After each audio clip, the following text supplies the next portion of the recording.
हिंदी अध्याय 286 विच्छेदित। पिछला अध्याय। अगला अध्याय। मुझे आश्चर्य है कि क्या माइकल अब बेहतर है, एनाबेल ने धीरे से बुदबुदाते हुए कहा जब वह बर्बर जोड़े और लिमिट ब्रेकर कोर्स के शेष सदस्यों से मिली। वह बाकी सब लोगों से थोड़ी देर से लिमिट ब्रेकर कोर्स में शामिल हुई थी, लेकिन दूसरों के बराबर आने के लिए उसके अथक प्रयासों का फल मिला। उसका शरीर पहले से कहीं अधिक मजबूत हो गया था और वह धीरे धीरे कई हथियारों का इस्तेमाल करना सीख रही थी ताकि वह करीबी लड़ाई में भी अपनी रक्षा कर सके। एनाबेल क्लेयर ने माइकल की बदौलत लिमिट ब्रेकर कोर्स में दाखिला लिया।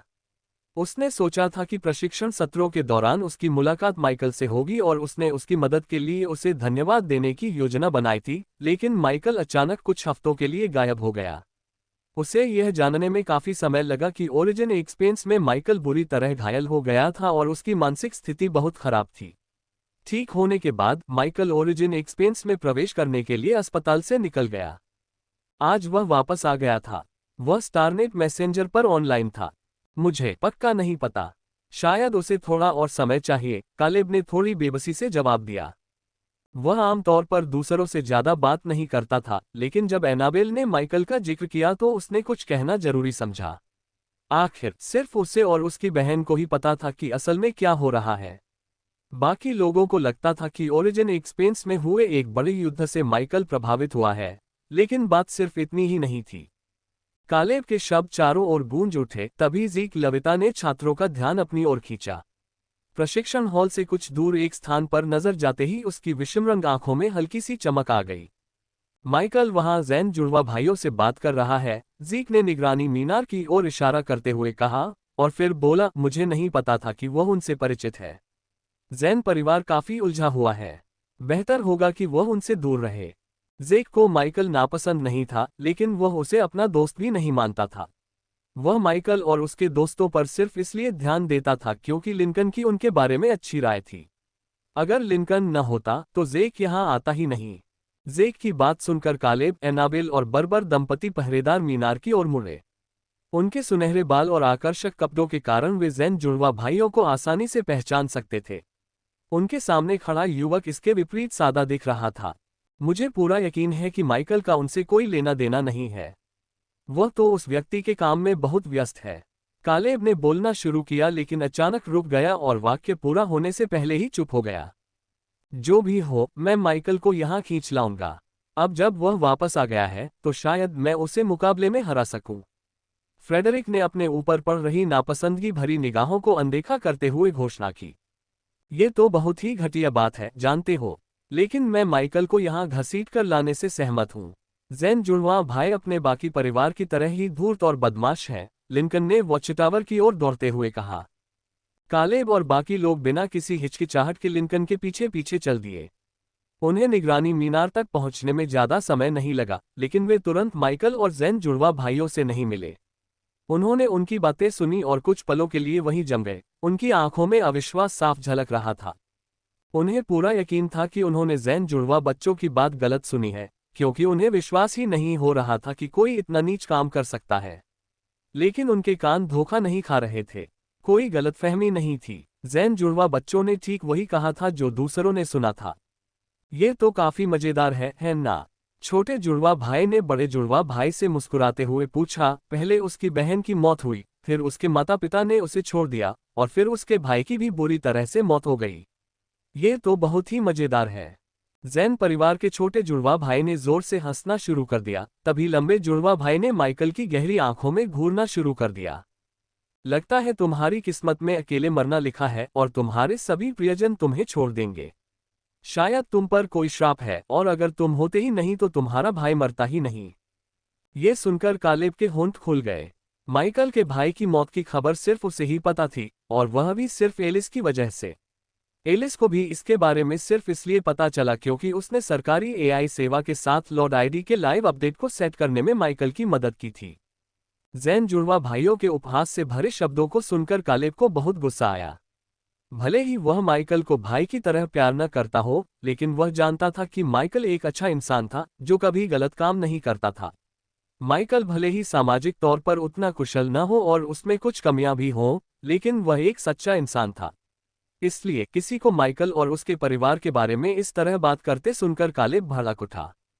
जैसे जैसे कालेब ये सोचने लगा कि अगर एलिस की मौत हो गई तो क्या होगा, और अगर जैन जुड़वां बच्चे उसकी मृत बहन और उसके परिवार का मजाक उड़ाने के लिए उसके पास आ गए तो क्या होगा, उसका गुस्सा और भी बढ़ गया। इसका जवाब काफी सरल था, अगर कोई उसे नहीं रोकता तो वह उन्हें पीट पीट कर मार डालता। क्रोध ने उसे जकड़ लिया और कालेब ने अपनी सोलर ट्रेड को सक्रिय कर दिया। लेकिन वह अकेला ऐसा व्यक्ति नहीं था जो गुस्से से आग बबूला हो रहा था, क्योंकि बर्बर दंपति भी जुड़वा बच्चों को तिरस्कार भरी निगाहों से घूर रहे थे। क्या ये कमीने सच में ऐसा कर रहे हैं? फ्रेडरिक ने धीरे से बड़बड़ाया और जैकलिन ने अपनी मुट्ठियां भींच ली, ये कमीने मार खाने को तैयार हैं। वे जैन जुड़वा भाइयों की जमकर पिटाई करने को तैयार थे। माइकल उनका कट्टर दुश्मन था और किसी को भी उसका मजाक उड़ाने की इजाजत नहीं थी सिवाय उनके, जाहिर है। बर्बर दंपति अपनी छवि से वाकिफ थे और जानते थे कि उन्हें नीच और बदमिजाज समझा जाता है, लेकिन जैन जुड़वा तो उनकी हद ही पार कर रहे थे। फ्रेडरिक और जैकलिन दोनों ने जरा भी संकोच नहीं किया।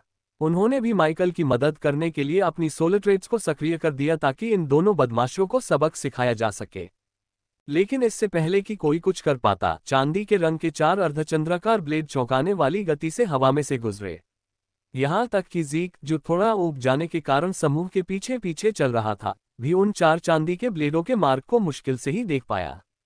उसका सिर जैन जुड़वा बहनों की ओर घूमा, जिनकी चमकदार मुस्कान तलवारों के उन तक पहुंचते ही घोर भय में बदल गई। तलवारों से निकला खून फव्वारों की तरह चारों ओर फैल गया। अगले ही पल 4 भुजाएं हवा में लहराईं और जैन जुड़वा बहनों से 2 मीटर दूर जमीन पर बेजान होकर गिर पड़ी। जुड़वा बच्चे सदमे से नीचे देखने लगे और फिर जैसे ही उन्हें सच्चाई का एहसास हुआ, वे दहशत से चीख पड़े। चांदी के ब्लेड ने उनकी दोनों भुजाओं को साफ साफ काट दिया था। इसी बीच माइकल जैन जुड़वा भाइयों के सामने प्रकट हुआ, उसके चारों ओर कई अर्धचंद्राकार तलवार ऊर्जा की धारें घूम रही थीं। वह अभी तक ऊष्मीय ऊर्जा की तलवारें उत्पन्न करने में असमर्थ था, लेकिन इस समय इससे कोई फर्क नहीं पड़ता था। तलवार ऊर्जा की धारें ही उसके क्रोध को कुछ हद तक शांत करने के लिए पर्याप्त थीं। लेकिन ये काफी नहीं था। ये बिल्कुल भी पर्याप्त नहीं था। माइकल की बर्फीली निगाहें जैन जुड़वा भाइयों पर टिक गईं और वह आगे बढ़ा। जुड़वा भाई अभी भी जो कुछ हुआ था उसे समझने की कोशिश कर ही रहे थे कि माइकल उनके सामने पहुंच गया। सदमे से उनकी आंखें चौड़ी हो गईं और वे पीछे हट गए। इससे पहले कि उन्हें कुछ समझ आता, उनके पैर लड़खड़ा गए और वे जमीन पर गिर पड़े। रुकिए, एक पल रुकिए, लंबे जुड़वा भाई ने जोर से चिल्लाया। वह कुछ और कहना चाहता था, लेकिन माइकल का पैर पहले ही उसके सिर के सामने आ चुका था। माइकल ने अब हिचकिचाना बंद कर दिया था। उसने खुद को रोकना बंद कर दिया था। अगर कोई उससे लड़ना चाहता था तो उसे नश्वर दुनिया को त्यागने के लिए तैयार रहना चाहिए था। उसका पैर तेजी से आगे बढ़ा और जैसे ही उसका पैर जुड़वा भाई के सिर से टकराया, दर्शकों के छोटे समूह तक एक जोरदार गड़गड़ाहट की आवाज पहुंची। किसी चीज के टूटने की आवाज भी सुनाई दी, लेकिन वह निश्चित रूप से माइकल का पैर नहीं था। जुड़वा भाई का सिर उसके पीछे घास पर जा गिरा, जिससे छोटा जुड़वा भाई सदमे से हौंफने लगा।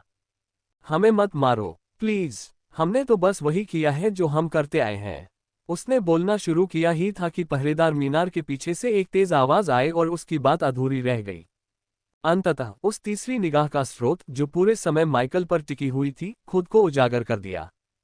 चुप रहो, निको, एक कर्कश आवाज ने गुस्से से चिल्लाते हुए निको जान को अपना वाक्य पूरा करने से पहले ही रोक दिया। माइकल ने बिना किसी झिझक के अपनी निगाहें ऊपर उठाकर आवाज के स्रोत की ओर घुमाई। हालांकि जीक और लिंकन के बारे में ऐसा नहीं कहा जा सकता था, जिन्होंने एक पल के लिए एक दूसरे को देखा। फिर उनकी निगाहें कालेब ज़ेनोविया पर पड़ीं और फिर एक दूसरे की ओर मुड़ गईं। ज़ेनोवियास के खिलाफ एक जाल, महान रईसों के दोनों वंशजों ने लगभग तुरंत ही यह निष्कर्ष निकाला। चाहे किसी भी नजरिए से देखा जाए, माइकल इस समय इस उपहास और मजाक का हकदार नहीं था। माइकल में अपार क्षमता हो सकती थी क्योंकि वह किसी प्रतिष्ठित परिवार से नहीं था, लेकिन बस यही बात थी। लेकिन इससे उसके खिलाफ साजिश रचना और उसे ज़ेनोविया परिवार, विशेष रूप से एलिस ज़ेनोविया, जिसे माइकल की आधिकारिक शिक्षिका माना जा सकता है, पर दबाव डालने के लिए मोहरे के रूप में इस्तेमाल करना और भी आसान हो गया। माइकल की निजी शिक्षिका होने के नाते एलिस ने आधिकारिक तौर पर घोषणा की कि वह माइकल के कार्यों की जिम्मेदारी लेगी, बशर्ते कि कोई भी शिक्षक उसे उससे छीनने की कोशिश न करे। अपनी स्थिति को देखते हुए माइकल को सामान्य परिस्थितियों में कम से कम अधिकांश शिक्षकों और छात्रों से परेशानी से बचने में सक्षम होना चाहिए। क्या ये मिस्टर क्लेन नहीं है जो सोल मैनिफेस्टेशन कोर्स के शिक्षक हैं? एनाबेल ने आश्चर्य से भरी आवाज में पूछा। वह अकेली नहीं थी जो हैरान थी। सोल मैनिफेस्टेशन कोर्स एक छोटा कोर्स था और अधिकांश छात्रों के लिए बेकार था, लेकिन यह उन कुछ छात्रों के लिए बहुत महत्वपूर्ण था जिनके सोल ट्रेट्स विशिष्ट आवश्यकताओं को पूरा करते थे। श्री क्लेन ने जैन जुड़वा बच्चों को तिरस्कार भरी निगाहों से देखा। उन्हें उनकी सेहत की कोई खास चिंता नहीं थी। उनकी मदद करने या किसी वैद्य को बुलाकर उनका जल्द से जल्द इलाज करवाने की बजाय श्री क्लेन बस माइकल को घूरते रहे। उसके होठों पर धीरे धीरे एक हल्की सी मुस्कान आ गई। माइकल की प्रतिक्रिया उम्मीद से भी कहीं बेहतर थी। सब कुछ योजना के अनुसार चल रहा था। समय माइकल की उपस्थिति किसी खूंखार जानवर जैसी थी। वह जैन जुड़वा भाइयों के सामने विशालकाय रूप में खड़ा था और उन्हें ऐसे घूर रहा था मानो उन पर झपटकर उनकी जान ले लेगा। उसकी हत्या करने की मंशा चरम पर पहुंच गई, इससे पहले कि वह उसकी पौराणिक अनूठी कलाकृति की ड्रैगन शक्ति के साथ विलीन हो जाए, जिससे माइकल का क्रोध निर्देशित हुआ और सीधे अंगूठी में प्रवाहित होकर सच्ची ड्रैगन शक्ति को उजागर कर दिया। हालांकि उसने जुड़वा बच्चों को मारने से खुद को रोक लिया, क्योंकि वह जानता था कि इससे वह और भी बुरी स्थिति में फंस जाएगा। अपनी हत्या करने की मंशा पर काबू रखो बेवकूफ। क्या तुम अपने सहपाठियों को मारना चाहते हो? क्या तुम्हें जरा भी अंदाजा है कि तुम अभी क्या कर रहे हो? श्री क्लेन जोर से चिल्लाए, लेकिन माइकल केवल अपने कंधे उचका सका। उन्हें इस बात का दुखद एहसास था कि वे इन नीच बदमाशों की साजिशों का शिकार हो गए थे, लेकिन उन्हें अब कोई फर्क नहीं पड़ता था। मुझे लगता है कि मैंने उन्हें जिंदा छोड़कर पहले ही काफी अच्छा काम कर दिया है।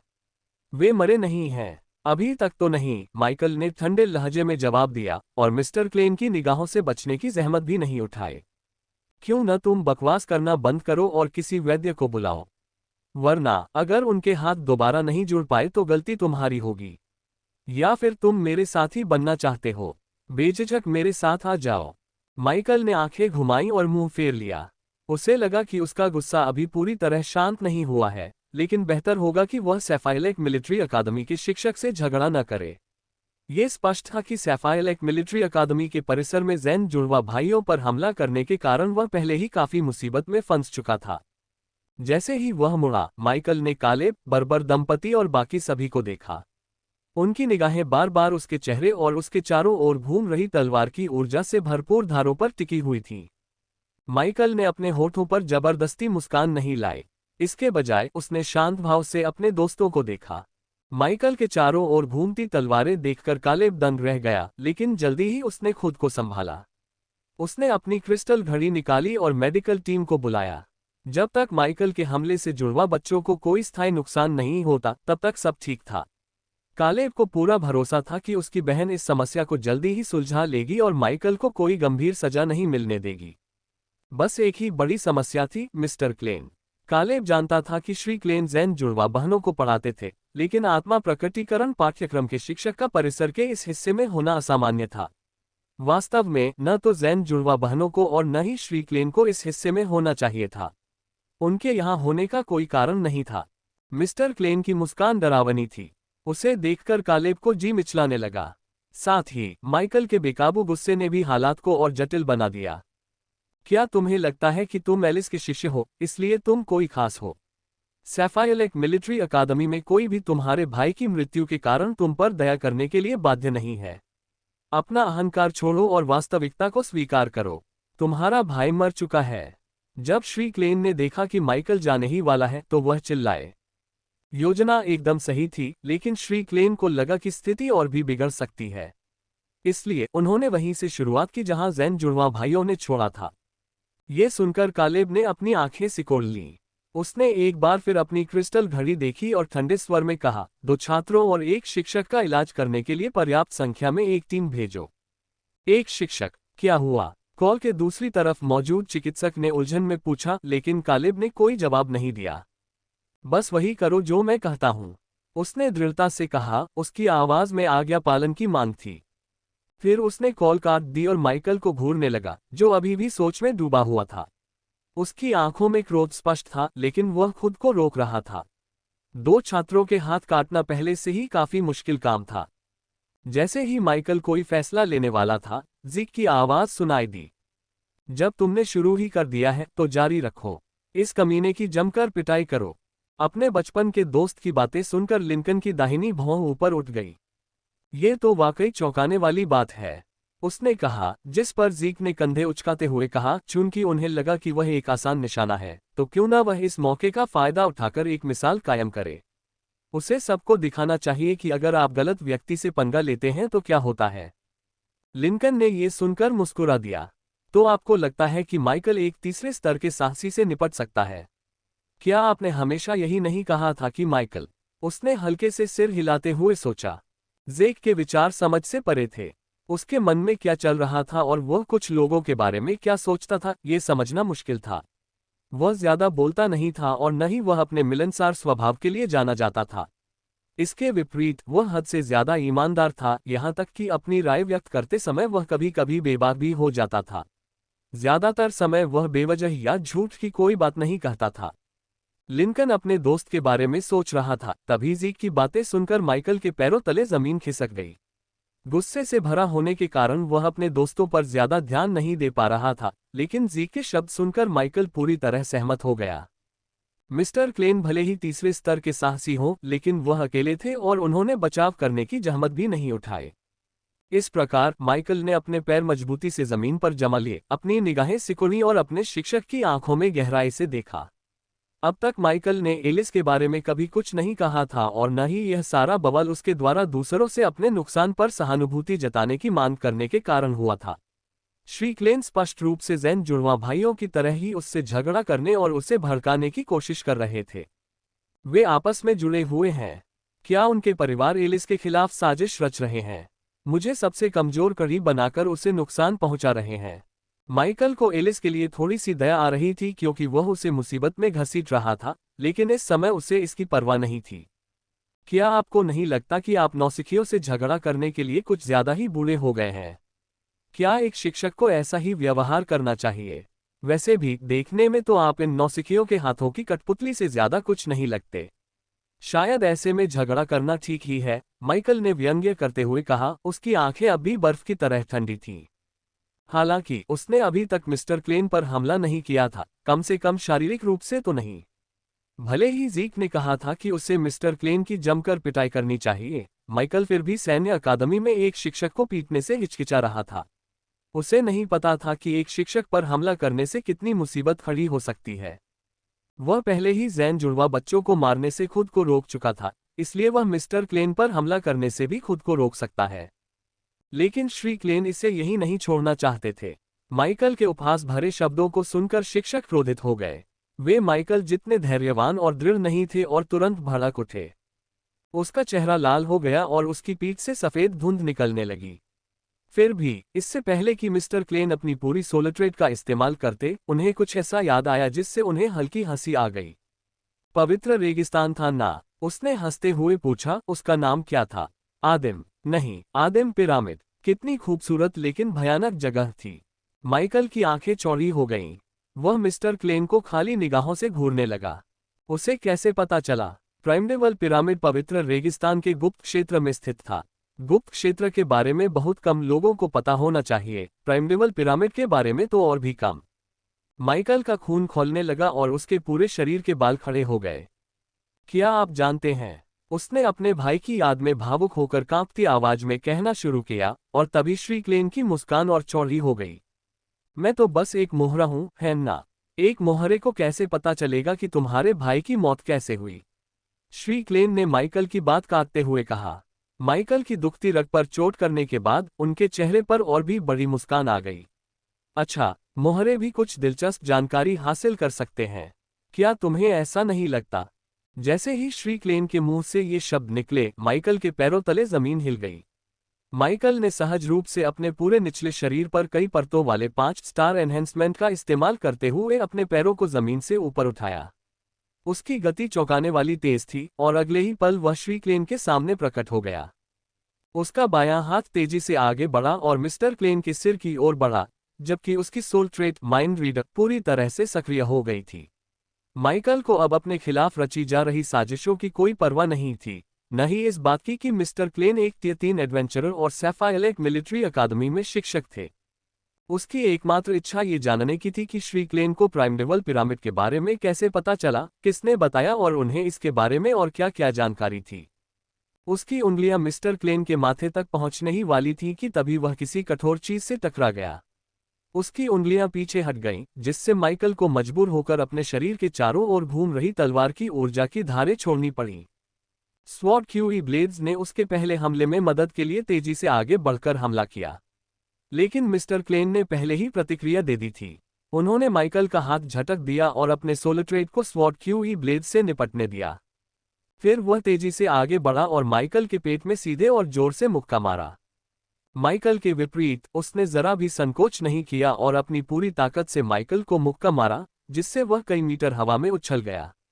माइकल एक दीवार से टकराया और उससे लगा जैसे उसकी सांस ही रुक गई हो, लेकिन वह ऐसे उठ खड़ा हुआ जैसे कुछ हुआ ही न हो।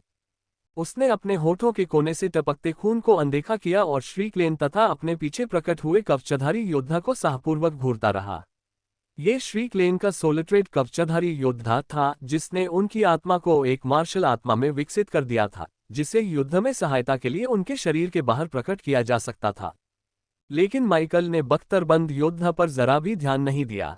उसे बस अपने भाई और प्राइमडेवल पिरामिड के बारे में मिस्टर क्लेन की यादें हासिल करने की फिक्र थी। माइकल अपने आसपास के लोगों, अपनी स्थिति और इस बात को भूल गया कि उसे किसी शिक्षक पर हमला नहीं करना चाहिए था।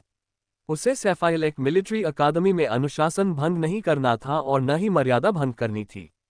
लेकिन अगर उसे अपने भाई की मौत के बारे में और जानकारी मिल सकती थी, तो इन सब बातों का क्या महत्व था। माइकल के शरीर से ऊर्जा का एक तीव्र प्रवाह निकला, जिससे उसके चारों ओर सफेद सुनहरे प्रकाश का एक गोला बन गया। उसकी उपस्थिति पूरी तरह बदल गई और उसके आसपास की जमीन कांपने लगी, जबकि घास, मिट्टी और पहरेदार मीनार की सतह एक साथ परत दर परत हटती चली गई। मुझे वो सब कुछ बताओ जो मैं जानना चाहता हूँ, माइकल ने बर्फ की तरह ठंडी आवाज में मांग की, वरना मैं तुम्हें मजबूर कर दूंगा। मिस्टर क्लेन के पीछे खड़ा कवचधारी योद्धा एक अनोखी हस्ती था। उसका पूरा शरीर सफेद था और वह अर्धपारदर्शी था, जिससे माइकल और अन्य लोग उसके आर पार देख सकते थे। फिर भी उसका शरीर ठोस प्रतीत होता था, सिवाय कवचधारी योद्धा के उन हिस्सों के जिन्हें मिस्टर क्लेन सटीक आदेशों से अपनी इच्छा अनुसार गैसीय रूप में बदल सकते थे। प्रकट होने योग्य आत्मा गुण दुर्लभ थे और उन्हें नियंत्रित करना कठिन था। हालांकि एक बार जब इन्हें सटीक रूप से नियंत्रित करना सीख लिया जाता था, तो ऐसे आत्मा गुण अत्यंत शक्तिशाली हो जाते थे, संभवतः उच्च श्रेणी के आत्मा गुणों की शक्ति और दक्षता के बराबर। माइकल पर बख्तरबंद योद्धा का कोई खास असर नहीं पड़ा। उसका पूरा शरीर 6 गुना उन्नत ऊर्जा क्षेत्र से घिरा हुआ था, जो विशेष रूप से आत्मा से प्रकट हुए बख्तरबंद योद्धा और मिस्टर क्लेन के बीच के संबंध को लक्षित कर रहा था। माइकल की मूल ऊर्जा तेजी से समाप्त हो गई, लेकिन बदले में मिस्टर क्लेन ने बख्तरबंद योद्धा पर अपना नियंत्रण खो दिया। ये लेन देन स्पष्ट रूप से माइकल के पक्ष में था। जब उसके सामने वाइवेंटूथ स्पीयर प्रकट हुआ, तो उसका पूरा ध्यान मिस्टर क्लेन पर केंद्रित था। माइकल ने भाले को पकड़ा और उसे कई परतों में ऊर्जा से ढक दिया। फिर उसने पौराणिक अंगूठी कलाकृति के साथ भी ऐसा ही किया। इसके बाद उसने कुछ ऊर्जा गोलियां निगली और फिर जमीन पर लात मारकर आगे की ओर दौड़ पड़ा। तेजी से आगे बढ़ते हुए माइकल का शरीर धुंधला सा दिखाई देने लगा। उसने मिस्टर क्लेन के कंधे की ओर वाइवेंटूथ भाला चलाया और साथ ही कई गुना अधिक शक्तिशाली स्पिरिट व्हिप का इस्तेमाल करते हुए अपने शिक्षक पर हमला किया। Ra and alpha son omicron V epsilon L C omicron M. Shri Klein को इस बात की उम्मीद नहीं थी कि उन पर मानसिक हमला होगा, और उनका चेहरा बदल गया। उनके चेहरे से मुस्कान गायब हो गई और उसकी जगह गहरी फ्राउन आ गई। आर्मर्ड नाइट को नियंत्रित करने में असमर्थ श्री क्लेन को मजबूरन एक तरफ हटना पड़ा। उन्होंने माइकल के वार से खुद को बचाया, लेकिन तब तक बहुत देर हो चुकी थी कि माइकल के चारों ओर का एक्सट्रैक्शन फील्ड उन पर असर करने लगा था। मिस्टर क्लेन के कपड़े एक एक करके उतारे गए और उनके पूरे शरीर के बाल भी उसी तरह उतरते चले गए। माइकल को सहज ही समझ आ गया था कि उसका एक्सट्रैक्शन मिस्टर क्लेन की आंख निकालने के लिए काफी शक्तिशाली नहीं होगा। वह केवल दूसरे दर्जे का लॉर्ड था, जबकि मिस्टर क्लेन एक कुशल तीसरे दर्जे के एडवेंचरर थे। यहां तक कि स्पिरिट व्हिप भी उनके लिए शक्तिशाली नहीं साबित हुआ था, क्योंकि मिस्टर क्लेन के मन और आत्मा को कई बार परिष्कृत किया जा चुका था। लेकिन मिस्टर क्लेन के कपड़े और बाल निकालना ही उन्हें झकझोरने के लिए काफी था। एक बार जब मिस्टर क्लेन को एहसास होगा कि वे नग्न हैं और उनका शरीर एक विशालकाय बच्चे जैसा दिखता है, बिना एक भी बाल के, तो वे मानसिक रूप से बुरी तरह प्रभावित होंगे। श्री क्लेन को यह समझने में ज्यादा समय नहीं लगा कि उनके शिष्य ने जादू से उनकी शक्ति छीन ली है। वे इसके विरुद्ध कुछ करना चाहते थे, लेकिन वे अपनी मूल ऊर्जा को शरीर से बाहर नहीं निकाल सकते थे। इससे बहुत अधिक ऊर्जा और एकाग्रता की खपत होती, जो कवचधारी योद्धा पर पुनः नियंत्रण पाने और उसे प्रकट बनाए रखने के लिए आवश्यक थी। मिस्टर क्लेन से संपर्क टूटने के बाद भी बख्तरबंद योद्धा चलना बंद नहीं किया। वह पूरी तरह सजीव नहीं था, लेकिन अत्यंत वफादार था, इसलिए वह आदेशों का पालन कर सकता था और तेजी से चल सकता था, भले ही वह कमजोर था। उसमें इतनी चेतना थी कि वह जानता था कि वह मिस्टर क्लेन का ही एक हिस्सा है और मिस्टर क्लेन की मृत्यु का अर्थ है उसका भी नाश होना। इस प्रकार मिस्टर क्लेन के सभी शत्रु बख्तरबंद योद्धा के भी शत्रु थे। बख्तरबंद योद्धा ने अपनी तलवार उठाए और माइकल पर हमला कर दिया। वह बहुत तेज था, दूसरे स्तर के अधिकांश राक्षसों से कहीं अधिक तेज। माइकल ने अनुमान लगाया कि बख्तरबंद योद्धा दूसरे स्तर के शिखर पर था, बस एक छोटे से धक्के की कमी थी जिससे वह दोनों स्तरों को अलग करने वाली बाधा को पार कर सके। इस समय यही माइकल का सौभाग्य था। माइकल जैसे व्यक्ति के लिए एक अकेले टियर 3 एडवेंचरर से निपटना ही मुश्किल था, लेकिन एक ऐसे टियर 3 एडवेंचरर से निपटना जो तीसरे स्तर पर प्रकट हुई आत्मा के साथ लड़ रहा हो, आत्मघाती रणनीति जैसे कि युद्ध क्षेत्र में हर जगह कैस्पिल्स फेंकना, लगभग असंभव था। माइकल ने अपना सिर झुका लिया और तलवार के उस क्षैतिज वार से बच गया जिससे संभवतः उसका सिर धड़ से अलग हो जाता। झुकते ही उसने देखा कि कवचधारी योद्धा का घुटना ऊपर की ओर उठा हुआ था, मानो वह जबरदस्त ताकत से उसका सिर फोड़ने के लिए तैयार था। सौभाग्य से माइकल ने ठीक समय पर प्रतिक्रिया दी। ईगल आइज की पूरी क्षमता का इस्तेमाल करते हुए कवचधारी योद्धा की चाल का अनुमान लगाना ज्यादा मुश्किल नहीं था। माइकल हमले से बच सकता था, लेकिन उसके पास समय नहीं था। उसे यह पक्का नहीं पता था कि अधिकारियों के आने में कितना समय लगेगा, और माइकल को अभी तक वह जानकारी नहीं मिली थी जो वह जानना चाहता था। माइकल को यह भी नहीं पता था कि किसी सचेत प्राणी की यादों को निकालने में कितना समय लगेगा, और उच्च स्तर के दुश्मन के खिलाफ माइंड रीडर कितना मददगार साबित होगा। इन अज्ञात कारकों को देखते हुए माइकल ने कई तलवार ऊर्जा से लेस ब्लेड प्रकट किए, जिन्हें संवर्धन द्वारा और भी उन्नत बनाया गया था। तलवार ऊर्जा से लेस ब्लेड उस पैर की ओर तेजी से बढ़े जो माइकल के चेहरे पर टकराने ही वाला था, और इससे पहले कि माइकल का चेहरा चूर चूर होकर टुकड़े टुकड़े हो जाता, उन्नत तलवार की ऊर्जा से भरपूर धारें हवा में से गुजरती हुई आईं। वे एक के बाद एक टकराईं और ठीक एक ही जगह पर निशाना साधा, जोड़ पर। माइकल ने अपने शरीर को इस तरह मोड़ा कि बख्तरबंद योद्धा तुरंत उस पर हमला न कर सके। उसी समय उसकी ऊर्जा खींचने की शक्ति एक विशाल धारा में सिमट गई। ऊर्जा की इस धारा ने बख्तरबंद योद्धा के शरीर पर ठीक उसी जोड़ पर वार किया जहां कई उन्नत तलवारों से चीरा गया था। ये चीलें बख्तरबंद योद्धा के पैर को काटने के लिए पर्याप्त शक्तिशाली नहीं थीं, लेकिन कोई बात नहीं। मुझे लगता है कि आपको इस पर एक नज़र डालनी चाहिए। माइकल ने ऊर्जा निष्कर्षण क्षेत्र को संकुचित किया और कवचधारी योद्धा के शरीर में जोड़ के माध्यम से जबरदस्ती प्रवेश किया। इसके बाद उसने कवचधारी योद्धा की ऊर्जा को निकालना शुरू कर दिया। बख्तरबंद योद्धा के पास अपनी ऊर्जा भंडार क्षमता थी, लेकिन अन्य प्राणियों की तुलना में इसकी क्षमता बहुत कम थी। आखिरकार ये सीमित शक्तियों वाला एक प्रकट आत्मा गुण मात्र था।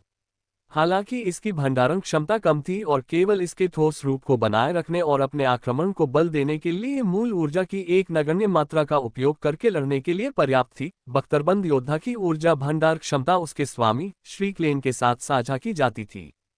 कवचधारी योद्धा की ऊर्जा को लगातार सोखने से प्रकट हुई आत्मा को श्री क्लेन की ऊर्जा का उपयोग करना पड़ा, जिससे उनकी ऊर्जा तेजी से कम होने लगी। पहले तो श्री क्लेन कवचधारी योद्धा का साथ देना चाहते थे ताकि वह उनके साथ लड़ सके। आखिर युद्ध में अपने प्रतिद्वंद्वी से संख्या में अधिक होना बेहतर होता है। हालांकि श्री क्लेन को जल्द ही एहसास हुआ कि कवचधारी योद्धा उनकी बहुत अधिक ऊर्जा सोख रहा है। इस गति से तो उनकी पूरी ऊर्जा 1 मिनट से भी कम समय में खत्म हो जाती। यह उनके बस की बात नहीं थी। इस बीच माइकल की ऊर्जा भंडारण क्षमता पूरी तरह से भर गई थी। क्योंकि बख्तरबंद योद्धा में आत्मचेतना का अभाव था और न ही ऐसी कोई मानसिक सुरक्षा थी जो निष्कर्षण को रोक सके, इसलिए माइकल के लिए बख्तरबंद योद्धा की ऊर्जा को अवशोषित करना आसान हो गया। एक बार जब उसका ऊर्जा भंडार पूरी तरह भर गया तो माइकल ने ड्रैगन माइट की क्रिस्टलीकृत आंखों को संवर्धन शक्ति से भरना शुरू कर दिया। उसने पौराणिक कलाकृति पर संवर्धन शक्ति का प्रयोग नहीं किया, बल्कि बाद में उपयोग के लिए संवर्धन शक्ति से भंडार भर लिया। चूंकि उसका ऊर्जा भंडार पहले से ही पूरी तरह भरा हुआ था, इसलिए कवचधारी योद्धा की ऊर्जा को आसानी से अवशोषित करने के बाद उसने ड्रैगन माइट के भंडार को भी भर लिया।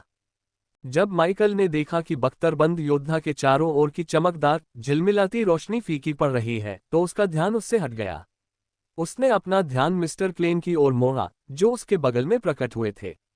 आमतौर पर नग्न अधेड़ उम्र के व्यक्ति को देखकर माइकल को हंसी आ जाती या वह मूर्खतापूर्ण ढंग से मुस्कुरा देता, लेकिन माइकल ने बस मिस्टर क्लेन को बर्फीली ठंडी निगाहों और एकदम गंभीर चेहरे से घूरा। इससे मिस्टर क्लेन को बाईं ओर से आ रही तेज हंसी से भी ज्यादा असहजता महसूस हुई, या कम से कम उन्हें ऐसा ही लगा। वह माइकल के सामने पहुंचने ही वाला था कि उसके हाथों में 2 तलवारें प्रकट हो गईं। तभी उसने अपने बाईं ओर से किसी को जोर से चिल्लाते हुए सुना, ये वीडियो निश्चित रूप से पूरे स्टारनेट पर लाखों व्यूज बटोर लेगा। अचानक चौंककर श्री क्लेन का सिर बाईं ओर घूमा, जहां उन्होंने देखा कि एक कॉलेज का जोड़ा आपस में मजाक कर रहा था और अपने उच्च गुणवत्ता वाले वीडियो रिकॉर्डर उनकी ओर ताने हुए थे। फ्रेडरिक कोल्बेनहाइम की नीली आंखें खुशी से चमक उठी, वहीं जैकलिन ऑरलैंडो भी अपनी हंसी नहीं रोक पाईं। उन्होंने अपने बाल पीछे किए और जूम करके ये सुनिश्चित किया कि उनका वीडियो हर छोटी से छोटी चीज को रिकॉर्ड कर ले, जिसमें वह छोटा सा कीड़ा भी शामिल था जो इतना भयानक दिख रहा था कि सबसे बदसूरत गोब्लिन भी शर्म से लाल हो जाएं। तुम कमीने, फिल्म बनाना बंद करो, श्री क्लेन ने कहना शुरू किया, लेकिन और कुछ चिल्ला नहीं पाए। कई स्पिरिट विप्स ने उसके दिमाग पर गहरा प्रभाव डाला। ठीक उसी समय जब वाइब्रेंट टूथ स्पीयर ने जबरदस्त बल के साथ उसके कंधे को भेद दिया, माइकल की हथेली से एक विशाल सुनहरी धारा निकली, जो वाइब्रेंट टूथ स्पीयर के चारों ओर लिपट गई और मिस्टर क्लेन के शरीर में प्रवेश कर गई, जहां उसकी मूल ऊर्जा और भी तेजी से खत्म हो गई। श्री क्लेन सदमे से चीख पड़े। वे वाइवेंटूथ भाला पकड़ने ही वाले थे कि माइकल का दाहिना हाथ तेजी से आगे बढ़ा। उनका दाहिना हाथ एक शक्तिशाली क्यूई तलवार से घिरा हुआ था, जिसे 8 स्तरों के संवर्धन द्वारा और भी उन्नत बनाया गया था, जिससे शक्तिशाली तलवार की क्यूई ने एक ऐसी सीमा प्राप्त कर ली थी जो उसने पहले कभी नहीं हासिल की थी। माइकल का दाहिना हाथ तेजी से आगे बढ़ा, जिससे खून बहने लगा और भयानक दर्द हुआ, क्योंकि उन्नत क्यूई तलवार ने श्री क्लेन के हाथ और कंधे को जोड़ने वाले जोड़ को भेद दिया। माइकल के हमले से मिस्टर क्लेन की बांह छिद गई और हड्डियों के टूटने की आवाज सबके कानों में गूंज उठी। लेकिन माइकल अभी रुका नहीं था। उसने ची ब्लेड को घुमाया और अपनी पूरी ताकत से दाईं ओर वार किया। आसपास खून तेजी से फैल गया और कुछ ही देर बाद एक कटा हुआ हाथ भी दिखाई दिया। श्री क्लेन पीछे की ओर लड़खड़ा गए, लेकिन माइकल ने उन्हें अपनी पकड़ से भागने नहीं दिया।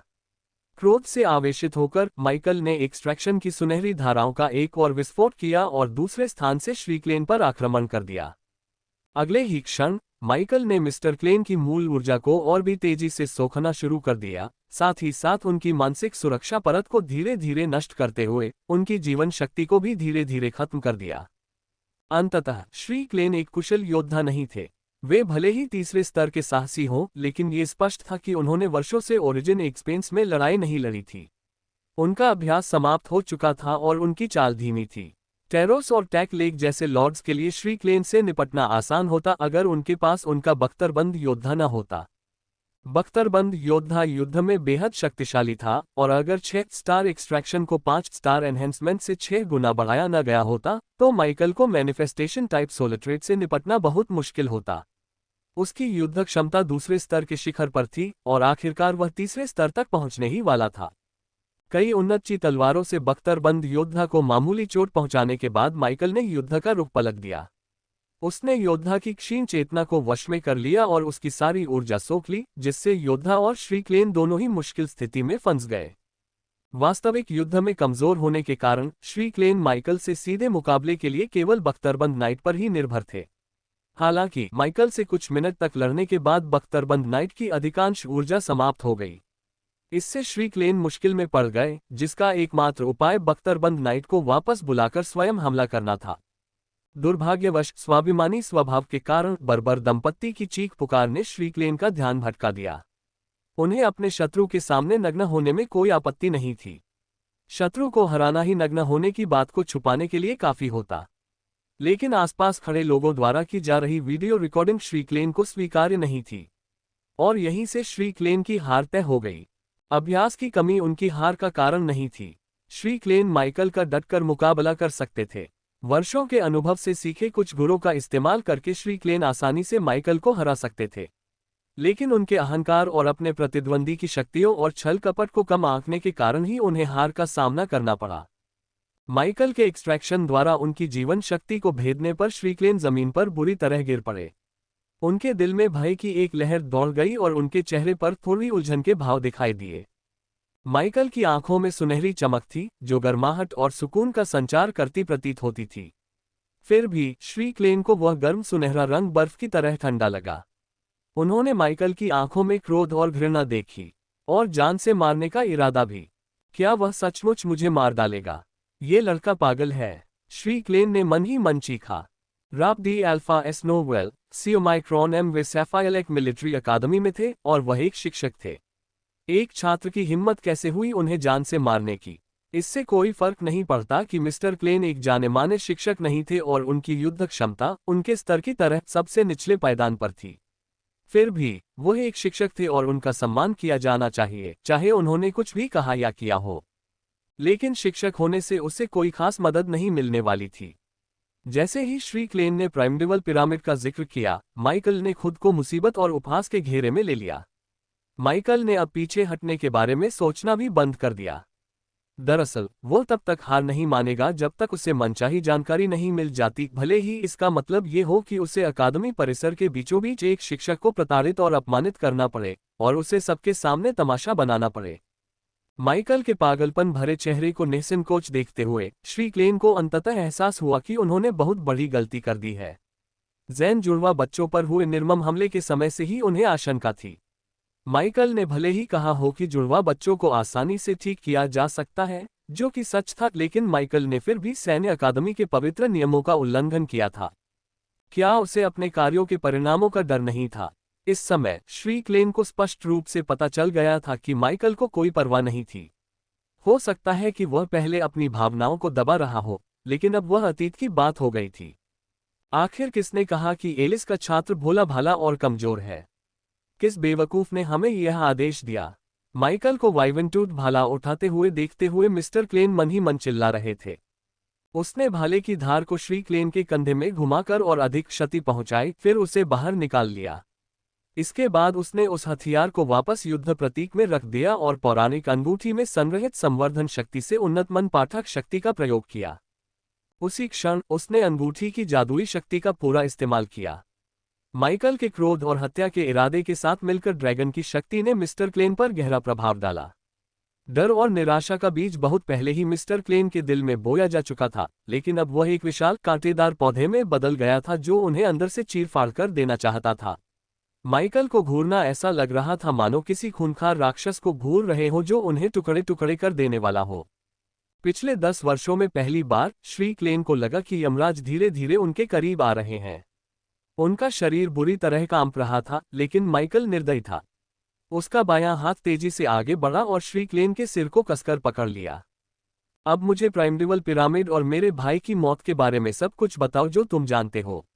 अगर मुझे लगा कि तुम मुझसे झूठ बोल रहे हो, तो मैं तुम्हें मार डालूंगा और तुम्हारी यादों से वह सब कुछ हासिल कर लूंगा जो मैं चाहता हूं, कमीने।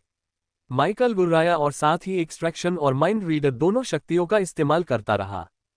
श्रीक्लेन की मानसिक सुरक्षा पहले से ही कमजोर थी। हालांकि माइकल ने उनकी सुरक्षा पर और हमला करने में जरा भी संकोच नहीं किया और उनके दिमाग को पढ़ने से पहले उनकी मानसिक प्रतिरोधक क्षमता की आखिरी परतों को भी हटा दिया, उनके दिमाग में कौंधने वाले हर एक विचार को पढ़ डाला।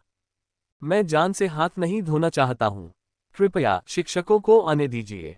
कृपया आइए। मुझे उनके आदेश नहीं मानने चाहिए थे। भला कोई एलिस के खिलाफ साजिश रचने के लिए ऐसे राक्षस को निशाना क्यों बनाएगा? मुझे लगता है कि आपको इस पर एक नज़र डालनी चाहिए। आसान निशाना? वो आदमी तो राक्षस है। हीरो, मुझे उम्मीद है कि तुम्हारे बेटे कभी भी अपनी भुजाएं दोबारा नहीं जोड़ पाएंगे। मिस्टर क्लेन के दिमाग में चल रही बेतुकी बातों को सुनते सुनते माइकल का चेहरा बिगड़ता चला गया। उसने मिस्टर क्लेन की गर्दन पर अपनी पकड़ और कस ली और अपना दाहिना हाथ उनके पेट में घुसा दिया, जिससे उन्हें असहनीय दर्द हुआ। माइकल के दाहिने हाथ को घेरे हुए उन्नत तलवार श्रीक्लेन की त्वचा और मांस को आसानी से काट सकती थी। हालांकि दर्द पहुंचाने के लिए माइकल मांस को काटने के बाद श्रीक्लेन के शरीर के भीतर तलवार की छोटी छोटी तरंगें छोड़ता था। मिस्टर क्लेन दर्द से चीख उठे, लेकिन माइकल ने उन्हें केवल ठंडी निगाहों से देखा। जीवन शक्ति और मानसिक सुरक्षा जितनी कमजोर होगी, उसके मन को पढ़ना और मेमोरी ऑर्ब्स निकालना उतना ही आसान होगा। ये बात माइकल ने कई महीनों तक एक्सट्रैक्शन का इस्तेमाल करने के बाद सीखी थी। माइकल ने यह भी सीखा कि भय और निराशा उत्पन्न करना उसके लक्ष्यों की मानसिक सुरक्षा को और कमजोर करने में असाधारण रूप से उपयोगी था। इस प्रकार वह श्री क्लेन को लगातार प्रताड़ित करता रहा और साथ ही साथ स्पिरिट विप से उनके दिमाग को कमजोर करता रहा, जो शिक्षक के दिमाग पर गहरा प्रहार करते थे।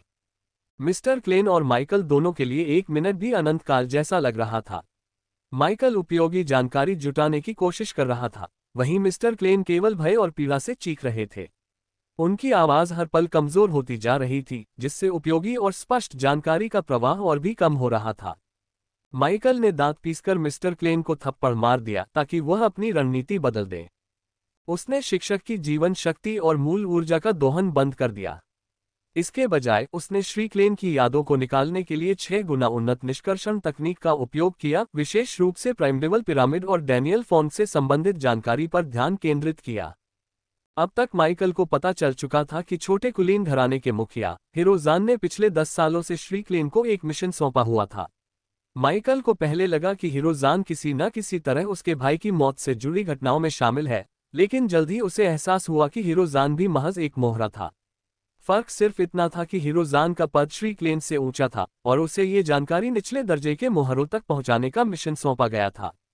जब माइकल ने सुना कि एक छोटे कुलीन घराने का मुखिया महज एक मोहरा है, तो वह थोड़ा भ्रमित हो गया, लेकिन सत्ता के खेल और मानव जाति के पदानुक्रम की बदलती गतिशीलता को देखते हुए छोटे कुलीनों का उच्च कुलीनों, सर्वोच्च परिवारों, महान कुलों या संभवतः 5 प्रमुख विश्वविद्यालयों और 3 महान अकादमियों के लिए काम करना समझ में आता था।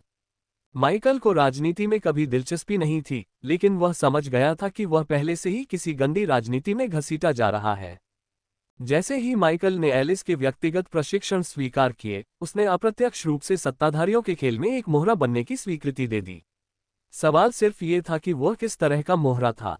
एलिस के नाम और प्रतिष्ठा को धूमिल करने के लिए उसके खिलाफ साजिश रची गई। योजना सफल रही, लेकिन माइकल द्वारा किया गया नुकसान सबकी उम्मीदों से परे था। उसने जैन जुड़वा भाइयों की भुजाएं काट दी थीं, मिस्टर क्लेन की एक भुजा भी काट दी थी और साथ ही काफी संख्या में उपयोगी जानकारी भी एकत्र की थी। माइकल ने श्री क्लेन की यादों को निकालने के लिए अपनी शक्ति को उन पर केंद्रित किया। उसने अपनी संचित ऊर्जा का अधिकांश हिस्सा इस्तेमाल किया और शिक्षक के प्रतिरोध के अंतिम छोर को तोड़ते हुए माइकल के हाथ में एक छोटा सा स्मृति गोल प्रकट हुआ। अंततः माइकल ने एक जीवित प्राणी से अपना पहला स्मृति गोल निकाला, हालांकि इसमें सामान्य से 10 गुना अधिक ऊर्जा खर्च हुई। मेमोरी ऑर्ब को आत्मसात करते समय माइकल ने मिस्टर क्लेन के चेहरे पर मौजूद भयावह भावों को अनदेखा कर दिया। फिर उसने मिस्टर क्लेन का चेहरा पकड़ा, अपनी आंखें बंद की और शिक्षक के दिमाग से पिछले कुछ सेकंड की यादें निकालने के लिए अथक प्रयास किया। आखिरकार माइकल नहीं चाहता था कि मिस्टर क्लेन ये बात सबको बताए कि वह किसी की यादें निकाल सकते हैं। आसपास खड़े अन्य लोगों ने माइकल के हाथ में वह गोला देखा होगा, लेकिन उन्हें यह नहीं पता होगा कि उसने वास्तव में क्या किया था। जहां तक बाकी घटनाओं की बात है, माइकल ने उन्हें समझाने की जहमत नहीं उठाई। ऐसा करने की कोई आवश्यकता ही नहीं थी। उसकी आत्मा की विशेषताएं उसकी अपनी थीं और उसे किसी को भी इसके बारे में बताने की कोई बाध्यता नहीं थी, सिर्फ इसलिए कि वे उत्सुक थे। उसने श्री क्लेन की आत्मा की विशेषताओं से संबंधित दूसरी स्मृति गोलिका को नष्ट कर दिया। इस तरह श्री क्लेन भूल जाएंगे कि उनके शरीर में प्रवेश करने के बाद सुनहरी धाराओं ने उन पर वास्तव में क्या प्रभाव डाला था। उसी समय माइकल के चेहरे पर गहरी भौहें तनने लगी, क्योंकि उसका दिमाग शिक्षक की पवित्र रेगिस्तान, प्राइमडेवल पिरामिड और उसके बड़े बॉस से संबंधित यादों को समझने लगा था।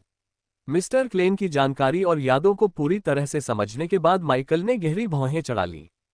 उन्हें पवित्र रेगिस्तान के बारे में केवल बुनियादी जानकारी ही मिली थी और यह कि उस गुप्त क्षेत्र में अब प्रवेश नहीं किया जा सकता था। श्री क्लेन कुछ ऐसे मानव साहसी लोगों से परिचित थे जो पिछले कुछ वर्षों से उस गुप्त क्षेत्र में रह रहे थे। अपने क्षेत्र खोने के बाद उन्हें लगभग मूल विस्तार से निकाल दिया गया था, लेकिन फिर हिरोजान और एक अज्ञात सूत्रधार ने उन्हें बचा लिया और उन्हें वफादार अनुयायी बना दिया। पवित्र रेगिस्तान में मौजूद मानव साहसी लोगों की मृत्यु उनके टूटे हुए लॉर्ड आईडी के अनुसार हुई, जिसके बारे में श्री क्लेन को उसी अवधि में पता चला जब सरकार के एआई ने माइकल को डैनी की मृत्यु के बारे में एक संदेश भेजा था। माइकल कोई प्रतिभाशाली व्यक्ति नहीं था, लेकिन वह चीजों को समझने और उनका सही गलत का हिसाब रखने में माहिर था। वे साहसी लोग शायद वही इंसान थे जिनके बारे में डैनी ने पहले बात की थी।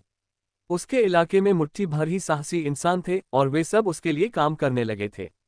खैर, चूंकि वे मास्टरमाइंड के मातहत थे तो शायद उन्होंने ही डैनी को धोखा दिया होगा। ये कमीने, माइकल ने मन ही मन गाली दी। फिर उसके दिमाग में कई सवाल कौंध गए। क्या उन्होंने डैनी को धोखा दिया? लेकिन फिर उनकी मौत कैसे हुई? क्या डैनी ने धोखा खाने के बाद उन्हें मार डाला? लेकिन अगर ऐसा है तो डैनी को किसी तरह बच जाना चाहिए था। उन्हें एक दूसरे को नहीं मारना चाहिए था। कुछ और बात जरूर है। मुझे कुछ बातें समझ नहीं आ रही हैं। ये बात बेहद निराशाजनक थी कि श्री क्लेन को यह भी नहीं पता था कि इस पूरे मामले का मास्टरमाइंड कौन है। श्री क्लेन को ऐसे व्यक्ति के लिए काम करने के बदले में कई लाभ और पुरस्कार मिले जिनसे वे कभी मिले भी नहीं थे। अब तक तो यह व्यवस्था ठीक चल रही थी, लेकिन माइकल को उकसाने की कोशिश करके शिक्षक ने गलती कर दी।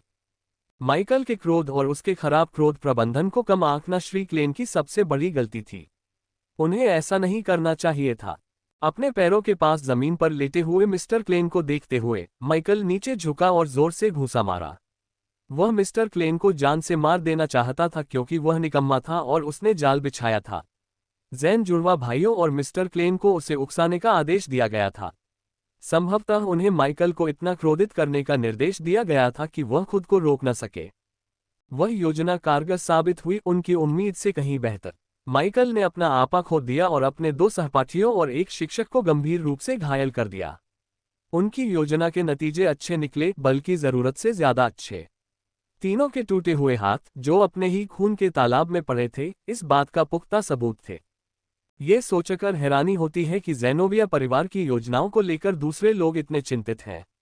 राजनीति वाकई डरावनी है। माइकल ने मन ही मन सोचा और मिस्टर क्लेन को एक बार फिर मुक्का मारा क्योंकि उन्होंने उसे बेवजह दूसरे परिवारों और प्रभावशाली लोगों की साजिश में घसीट लिया था। माइकल को निशाना बनाने का कारण एलिस थी, या सटीक कहें तो ज़ेनोबिया परिवार। बैटल एक्सचेंज जल्द ही होने वाला था और साजिशकर्ता एलिस की छवि को खराब करना चाहता था, ठीक उससे पहले जब वह बरसेरकर जाती और वॉरलॉक सैंटोस से मिलने वाली थी। सबसे अच्छा यही होगा कि उसे नौसिखियों के प्रतिनिधि पद से इस्तीफा दे दिया जाए और उसे ट्राइटन एलायंस की बैठक में भाग लेने से रोक दिया जाए। उसे बैटल एक्सचेंज में बरसेरकर्स और वॉरलॉक सैंटोस का सम्मान हासिल नहीं करना था, अन्यथा वह सौहार्दपूर्ण व्यापारिक संबंध स्थापित करके ज़ेनोबिया परिवार के साथ भविष्य के व्यापारिक सौदों के लिए उनसे संपर्क करने में सफल हो सकती थी। ज़ेनोबिया परिवार ट्राइटन एलायंस का एक प्रमुख हिस्सा बनकर अन्य सर्वोच्च परिवारों से आगे निकलने और उन्हें पीछे छोड़ने की कोशिश कर रहा था, और कई परिवार इसे नापसंद करते थे। एलिस की बात करें तो माइकल को थोड़ी देर बाद उसे डॉक्टरों की एक बड़ी टीम के साथ वॉच टावर की ओर दौड़ते देखकर कोई हैरानी नहीं हुई। डॉक्टरों ने घायलों को देख लिया था और जुड़वा बच्चों की ओर दौड़ पड़े थे। उन्होंने अभी तक मिस्टर क्लेन के पास जाने की हिम्मत नहीं की क्योंकि माइकल उनके बगल में थोड़ा झुका हुआ खड़ा था और मिस्टर क्लेन को घूंसे मारने से उसकी मुट्ठियां खून से सनी हुई थीं। माइकल की उपस्थिति अस्वाभाविक और बेहद खतरनाक थी। माइकल को देखते ही चिकित्सकों के रोंगटे खड़े हो जाते थे। Ra and alpha son omicron V epsilon L C omicron M. Michael ने अपना ऊपरी शरीर सीधा किया और श्री क्लेन को चिकित्सकों की दिशा में लात मारने के बाद उनसे दूर हट गया। ये सुनिश्चित करो कि वह मर न जाए, माइकल ने अपने कलाकृतियों को वापस वॉर रूम में रखने से पहले गुस्से से कहा। ड्रैगन माइट के गायब होते ही माइकल की हत्या करने की इच्छा भी शांत हो गई। जुड़वा भाइयों और मिस्टर क्लेन की बातों से वह अभी भी गुस्से में था, लेकिन उन्हें बुरी तरह पीटने से उसे कुछ हद तक राहत मिली। साथ ही माइकल को कुछ ऐसी जानकारियां भी मिली जो भविष्य में उसके काम आ सकती हैं। जब माइकल ने देखा कि एलिस उसे घूर रही है तो उसकी निगाहें एलिस पर टिक गईं।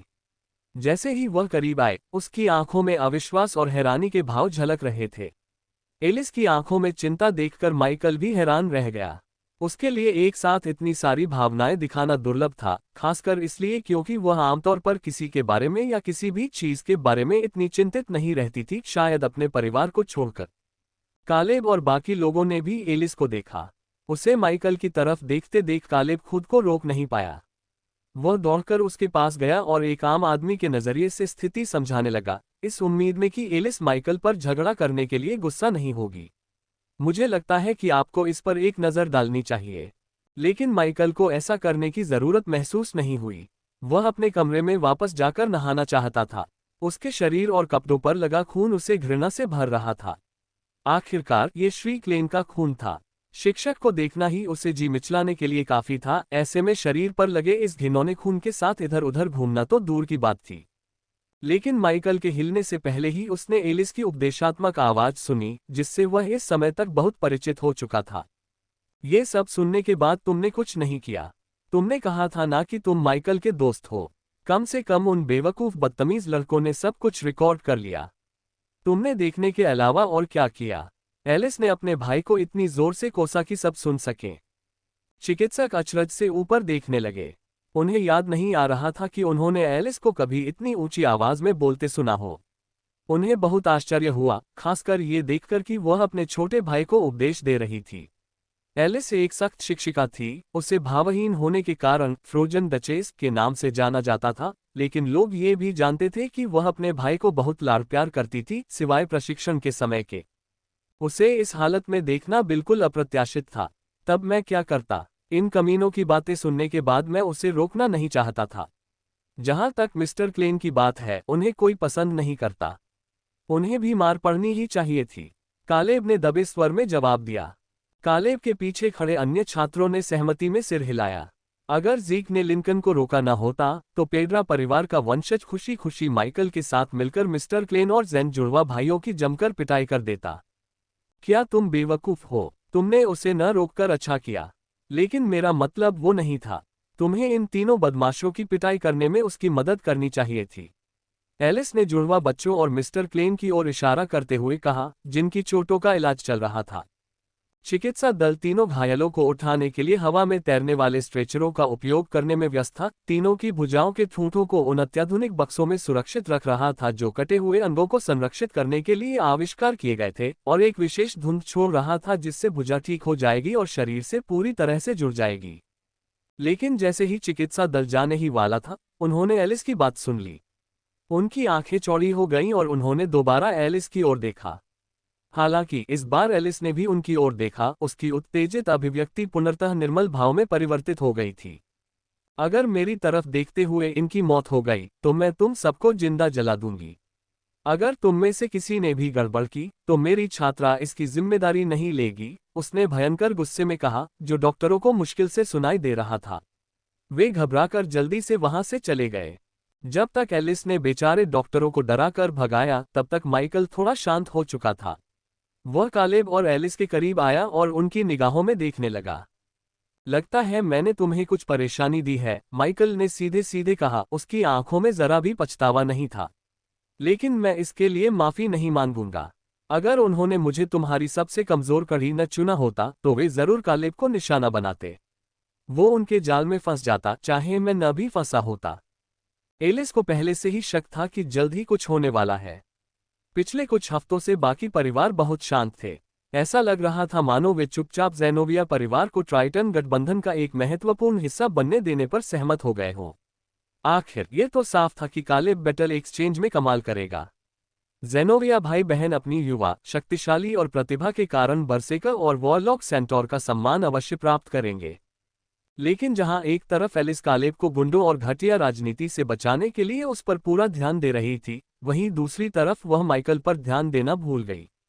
सामान्य परिस्थितियों में एलिस को पूरा यकीन था कि माइकल उकसावों का जवाब देने और छोटी मोटी चालबाजियों का इस्तेमाल करने वालों से कालेब से कहीं बेहतर तरीके से निपट लेगा। ये बात उसने माइकल से उसकी और उसके भाई की स्नातक समारोह की पार्टी में हुई पहली मुलाकात में ही समझ ली थी। दुर्भाग्य से एलिस ये बात पूरी तरह से भूल गई कि माइकल का मूड कुछ ठीक नहीं था, और इस समय डैनियल फैन के नाम का इस्तेमाल करके उसे आसानी से भड़काया जा सकता था। एलिस को पूरा यकीन था कि माइकल की जगह कोई भी इतने लंबे समय तक खुद को रोक नहीं पाता। उसने अच्छा किया, और कालेब से उसकी करतूतें सुनने के बाद एलिस को उस पर गर्व हुआ। वह माइकल के और करीब आए और धीरे से उसके माथे पर उंगली मारी। तुम्हें माफी मांगने की कोई जरूरत ही नहीं है, सब ठीक हो जाएगा, एलिस ने चेहरे पर हल्की सी मुस्कान लिए उसे आश्वस्त करते हुए कहा। मुझ पर भरोसा रखो, मैं सब संभाल लूंगी। माइकल ने हैरानी से उसकी तरफ देखा और अपने भाई की मृत्यु के बाद पहली बार उसके दिल में गर्माहट महसूस हुई।